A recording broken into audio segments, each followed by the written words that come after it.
everybody. So you're all from Kentucky? Yes. Well, my name's Robin. I'm so happy to have you here today. I want to tell you a little bit about the plantation and a couple of housekeeping things before we go inside. I see you're all photographers. That's wonderful. But on the inside, we can't take pictures. And that's because the house is still privately owned. They don't live here currently. They live in another house, the owner. But he does reserve the top floor for family and friends when they come, so it's still like a residence. So you won't be able to take pictures on the inside, but anything on the outside of the house is perfectly fine. We also don't sit on the furniture because some of it dates back to 1750. But kids, if you want to, you can sit right down on the floor. Or ladies, if you need a chair or anybody needs a chair, let me know. I've got some chairs hidden behind the doors. Okay. Drinks. It's fine to bring them in, just make sure they have a cap on them. But I want you to take a minute to look that way. Those are southern live oak trees, and we are also on the National Historic Registry because of those trees.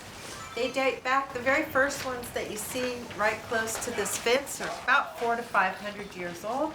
And then all the way down in that perfect row is 88 of them were planted by the son of the original owner way back in 1743. And those trees are almost 300 years old, and yet they have survived through storms. And you know, you live in the South, Kentucky, you probably get tornadoes. We get hurricanes and cyclones down here. We've also had major earthquakes, flooding, you name it, and yet those trees are still standing tall.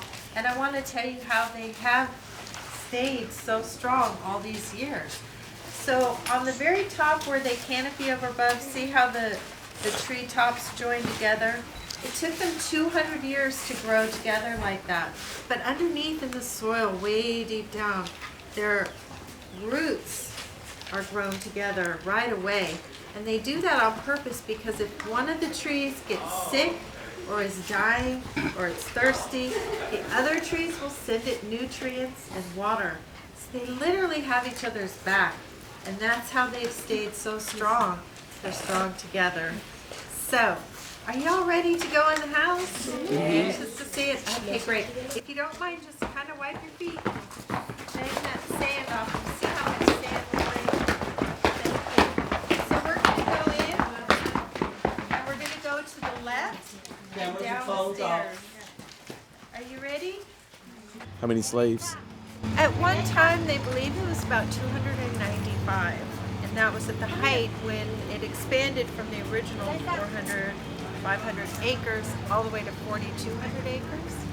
So you could have stood on the plantation house, and as far as the eye could see, you would see that long, stable cotton growing. Oh, wow. They still grow some of it way out in the field there for educational purposes, so kids can see, what cotton looks like. Yeah. But that particular brand of cotton is forever gone. It was decimated by the boll weevil. It came up from Texas, turn of the century.